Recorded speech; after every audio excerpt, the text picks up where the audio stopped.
इतने से काम नहीं चलने वाला है। काम तब चलेगा जब हमारे अधिकारीगण जितनी मेहनत के साथ, मैं बधाई देना चाहता हूं इन सभी को कि आज इन्होंने बहुत अच्छा यहां पर ये कार्यक्रम शुरू किया है और ये कार्यक्रम लगातार चलता रहेगा।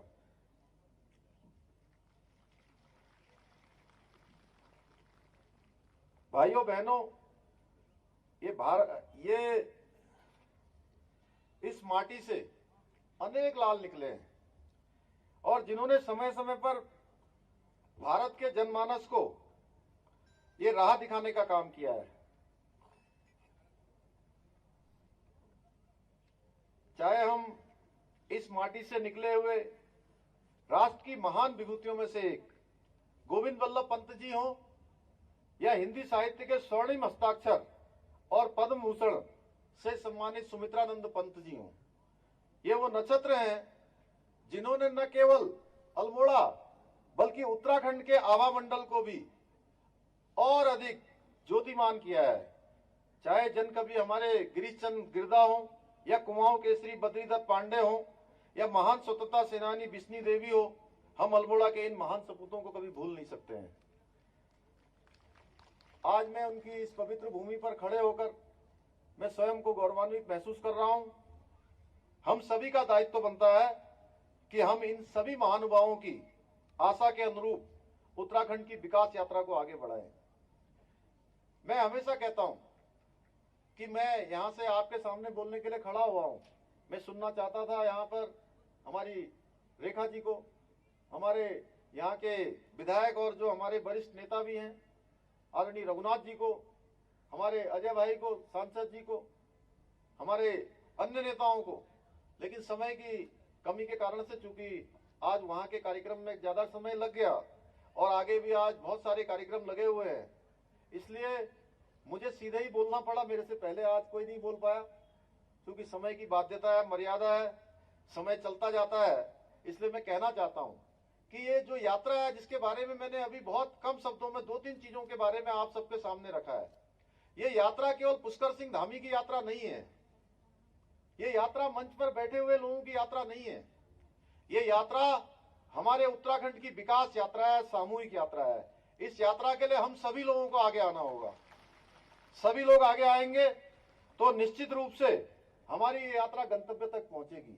हमारा उत्तराखंड राज्य आने वाले समय में, जिसकी कल्पना आज भारत मां के लाल जो 24 घंटे में से 20 घंटे लगातार काम करते हैं, हमारे देश के आदरणीय प्रधानमंत्री नरेंद्र मोदी जी का भी विजन है कि जब हम उत्तराखंड स्थापना के अपने 25वें वर्ष में होंगे तो ये उत्तराखंड राज्य हमारा हर दृष्टि से ये अग्रणी राज्य बने, हिंदुस्तान का आदर्श राज्य बने, हिंदुस्तान का श्रेष्ठ राज्य बने और हिंदुस्तान का नंबर 1 राज्य बने।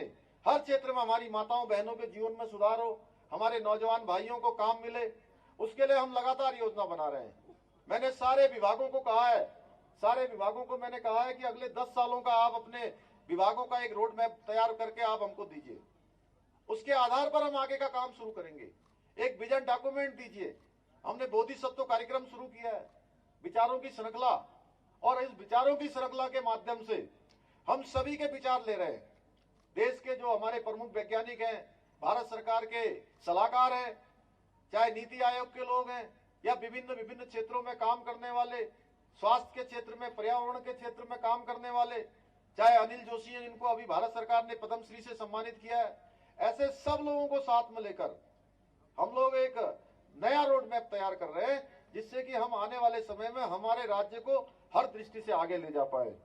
आज बहुआयामी आजीविका महोत्सव के मुख्य उद्देश्यों में जो हमारा जनपद है, पलायन को रोकना, लोगों को उनकी आजीविका अर्जन करने के अन्य विकल्पों की तरफ मोड़ना भी इस उद्देश्य का आज महत्व है। बहुत सारे काम हम लगातार उत्तराखंड को आगे बढ़ाने के लिए कर रहे हैं। पर्यटन के क्षेत्र में पर्यटन बढ़े, उसके लिए हमने एक प्लान किया है कि हमारे सारे शहर वो हेली सेवा से जुड़ेंगे। हवाई जहाज की, हेलीकॉप्टर की सेवा हर जगह लगाएंगे। अभी पंतनगर का हमारा एयरपोर्ट है, उस एयरपोर्ट को इस क्षेत्र के लिए जल्दी हम उसको भी एक अंतर्राष्ट्रीय स्तर का एयरपोर्ट बनाने के लिए काम कर रहे हैं। ग्रीनफील्ड एयरपोर्ट बनाने के लिए काम कर रहे हैं। टनकपुर बागेश्वर जो रेल लाइन है, मैं माननीय प्रधानमंत्री जी का धन्यवाद करना चाहता हूं कि टनकपुर बागेश्वर रेल लाइन जो बहुत वर्षों से हमारी रुकी हुई थी। हमारे अजय टम्टा जी लगातार उसको संसद में उठाते थे, रघुनाथ जी उसके लिए काम करते थे, रेखा जी भी कई बार गई हमारी वहां, हमारे सभी प्रतिनिधि लगातार, हम सब लोग इस क्षेत्र के कि हमारी रेल लाइन जो 155 किलोमीटर की है, बहुत सालों से लोग संघर्ष कर रहे थे और संघर्ष करते करते बहुत सारे लोग तो ऊपर चले गए, लेकिन उनकी ये योजना स्वीकृत नहीं हुई। मैं भारत के हमारे प्रधानमंत्री आदरणीय मोदी जी का धन्यवाद करना चाहता हूं कि उन्होंने उसके जो ब्रॉड गेज सर्वे है टनकपुर बागेश्वर रेल लाइन के लिए 29 करोड़ रुपए की धनराशि उन्होंने जारी कर दी है, उसको स्वीकृति प्रदान कर दी है। जल्दी जो है हमारा काम होगा। इसी तरीके से हमारे कुमाऊं क्षेत्र में एक एम्स की स्थापना के लिए हम लोगों ने उनसे मांग करी थी कि हमारे यहाँ पर स्वास्थ्य का कोई बड़ा सेंटर नहीं है, कोई सेंटर हमारे लिए यहाँ पर मंजूर किया जाना चाहिए। एम्स ऋषिकेश बहुत दूर पड़ जाता है, यहाँ से दिल्ली जाना बड़ा दूर पड़ जाता है, बीच में कोई स्वास्थ्य की अच्छी सुविधाएं नहीं है। हमारा एकमात्र मेडिकल कॉलेज है, वहां पर अभी उतनी प्रकार की व्यवस्थाएं नहीं है।